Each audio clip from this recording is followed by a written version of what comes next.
JMS Brewery. Brew hard.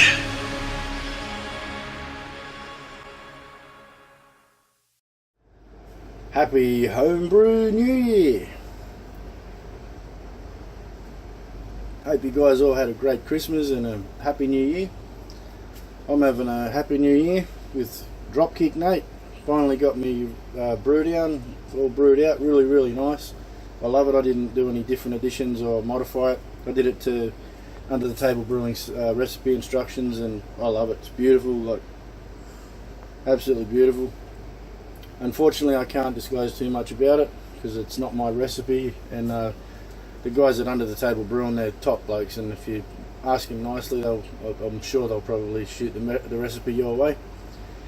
And the other thing I was talking about ages ago in one of my previous videos, where I ate my own words when I said I'm not going to be doing kit and kilo anymore, I'm going to move all the way to all grain. Well, the time has come now, I'm actually going to be doing that, because kit and kilo is nothing wrong with it, but I was I'm calling it kit and kilo again, kit beers, sorry.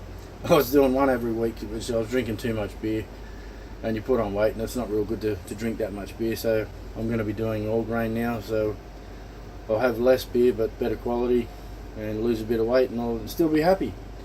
So there's a few things I've got to do there. I've got to look at sort of I've got a 50 litre mash tun, 30 litre sort of HLT or brew in a bucket, which I'm using for that, which will be fine. I'll just use my strike water and whatever I need. I'll just top up the HLT while it's mashing.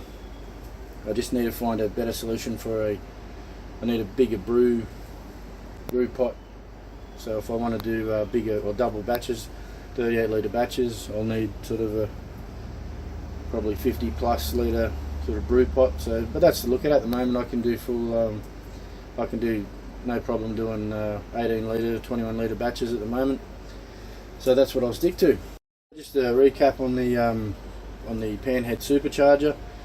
The Tactical Gecko, Paul the Tactical Gecko, I brewed it with him. Well, he did the brewing, and I cooked the barbie and did the filming and stuff like that.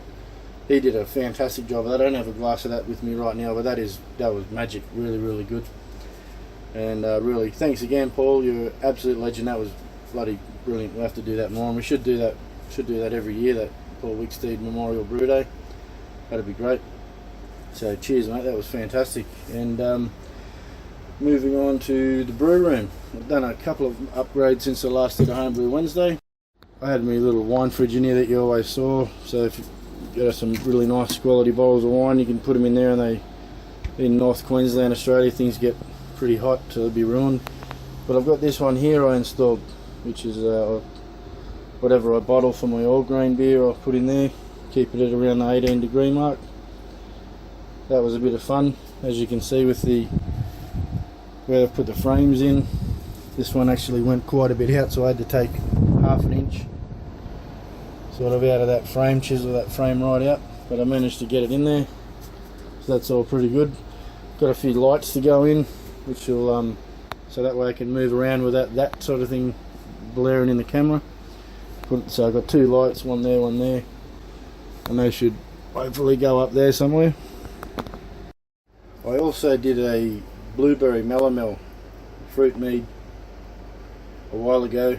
It went pretty good. I had a bit of troubles when I started because I've only got the 5 litre demijohns, and I've got to sit there when you do the mead, or it doesn't matter anyway. When you do the mead or the melomel, the fruit, all the pulp and everything pushes up to the top of the bottle as the CO2 and the yeast starts to really get going very vigorously, and so I've got to keep sort of wobbling the bottle because it seems to push up the top. And I did it for hours and hours. I was down here and had to keep getting up off the lounge every 20 minutes. Did it for about 7 hours. I had to work the next day, and in the end I fell asleep, and I heard this big bang.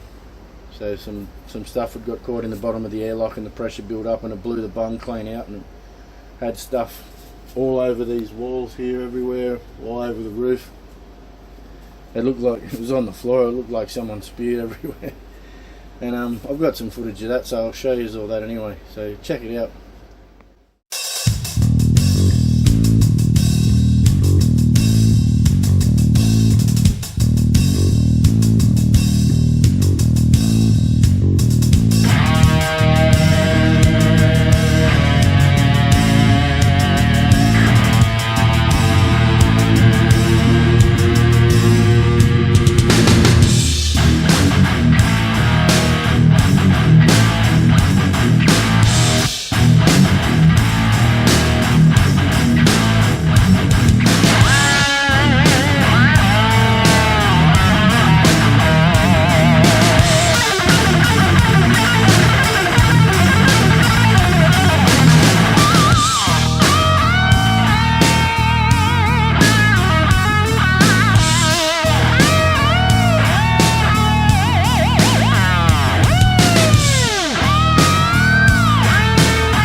entertaining little situation there with a bit of a melomel explosion, but you know, it happens.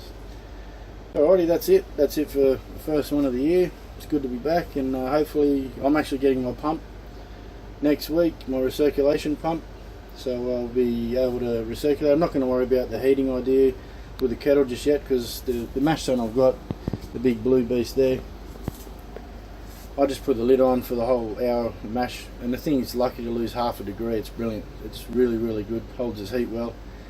So after that hour, I'll just put the pump in the top and just recirculate for 10 minutes, 15 minutes, something like that, till it clears up nicely. And that's what I normally do anyway with the Vorloff, with the jug and the little funnel idea, and that seems to work okay. So yeah, we'll keep it from there. Anyway, I'll take care, and I'll see you guys hopefully next week. Cheers.